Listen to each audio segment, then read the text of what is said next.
I'd like to thank everybody for coming.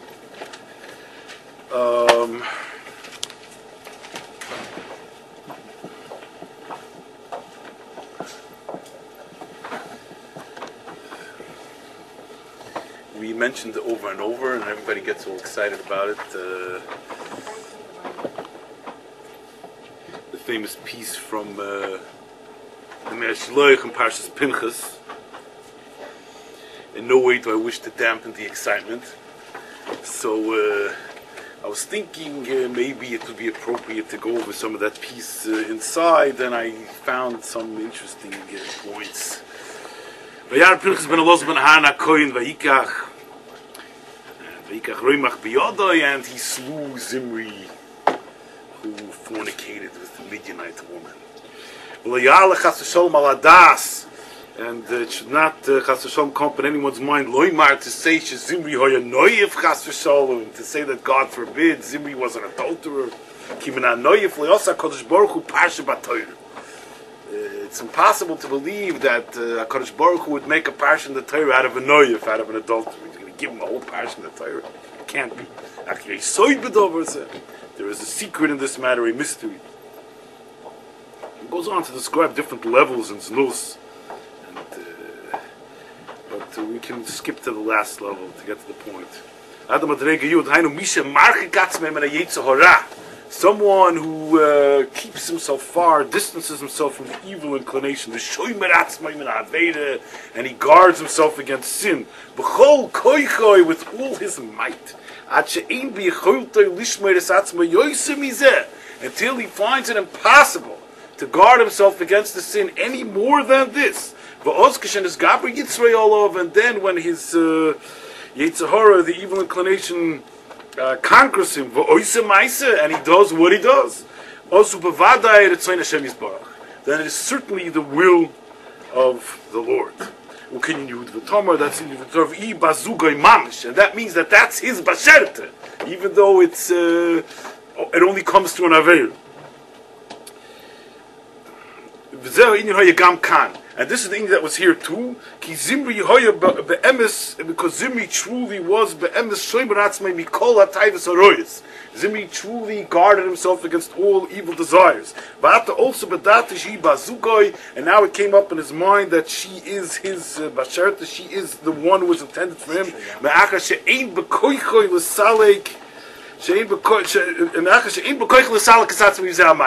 Since he finds it impossible to hold himself back from committing this deed.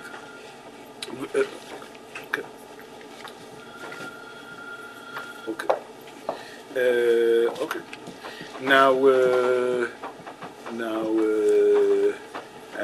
So then he goes on to explain Pinchos' side.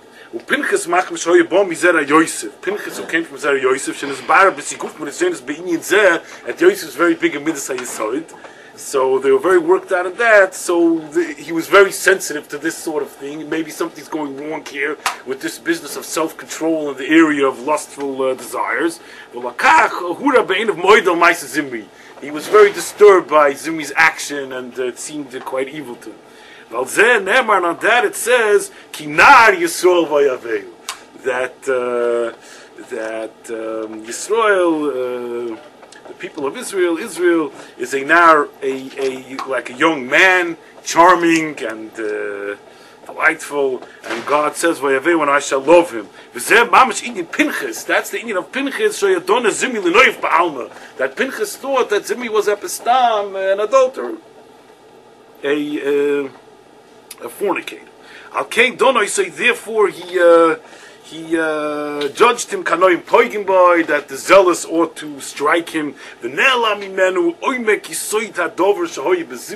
the depth of the foundation of the matter, which was in Zimri, that she, Cosby, was his basug, his intended one from the 6th days of creation, as it is brought out in Kisvi Arizal, until Moshe ben Avasham didn't want to go into this matter to judge him with death, even though he did this thing. And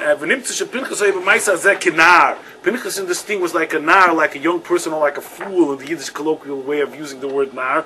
He didn't know the depth of the matter. He only looked at it according to human understanding, where you see a man and a woman engaging in illicit relations, so you think it's bad. But he didn't understand the mystical secret which was behind what was going on. He saw it, Pinchas saw it only on a superficial level, not on a deep level, like a young person, an experienced person, or a fool. Someone who only sees it only with human eyes, is unable to fathom the divine mystery which is herein being played out.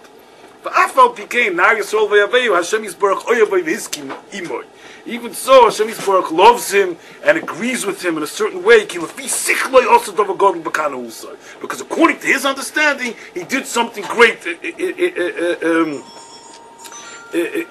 with his zealotry, with his zealousness, and he risked his life in order to do this thing. So that's the famous shtickle. So the thing is, I noticed one thing really struck me, that when we spoke about it last time, my esteemed colleague here, Dr. Weinfeld, was arguing that the whole thing with Zimri, even according to the Mechilech, was saying that it really just might be a matter of Zimri just totally not being able to help himself. That the business of divine determinism kicks in because you see that you must do it. You see that you must do it. You see that you really have no bechira in this matter. You see that the desire has overwhelmed you so strongly that it's just impossible to prevent this from happening. It's just impossible to prevent this deed from being done. The Rubicon has been crossed, and so on. So I was arguing with him that in that case it would be an oinus. In that case it would be an oinus, and what's the big deal? What's so interesting about the discussion?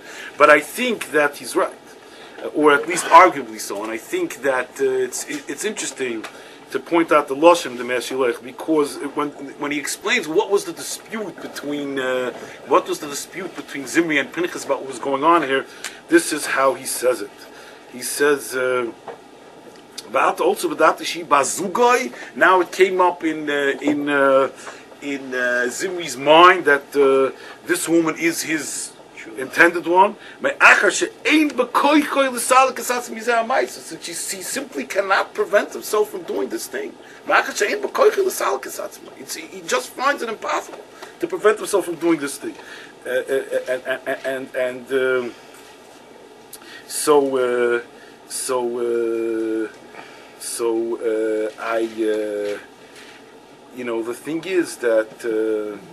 thing is that when you say it that way,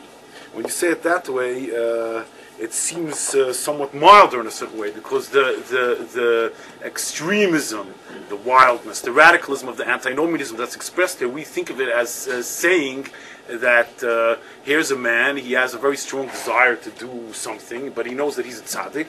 So since his desire is so strong, he can get up and decide to do it. He can get up and decide to do it in a free way. Basically, he still maintains his free will. It's just that since the desire is so strong, beyond a certain point, he's allowed to decide that that is the will of God. Beyond a certain point, he's allowed to decide freely that that is the will of God. So now I'm really not sure. It's somewhat ambiguous, because what does it mean when you say colloquially he can't hold himself back? What does it mean? But I think, arguably, it's not...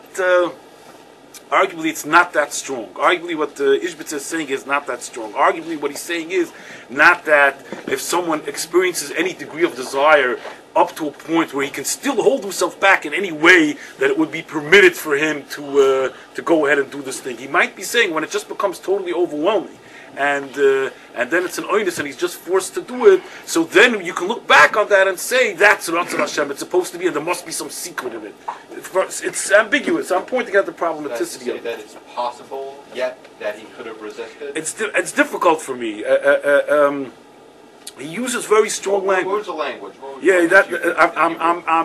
I'm trying to get at the language. He says, it came up in his mind that she is his intended one.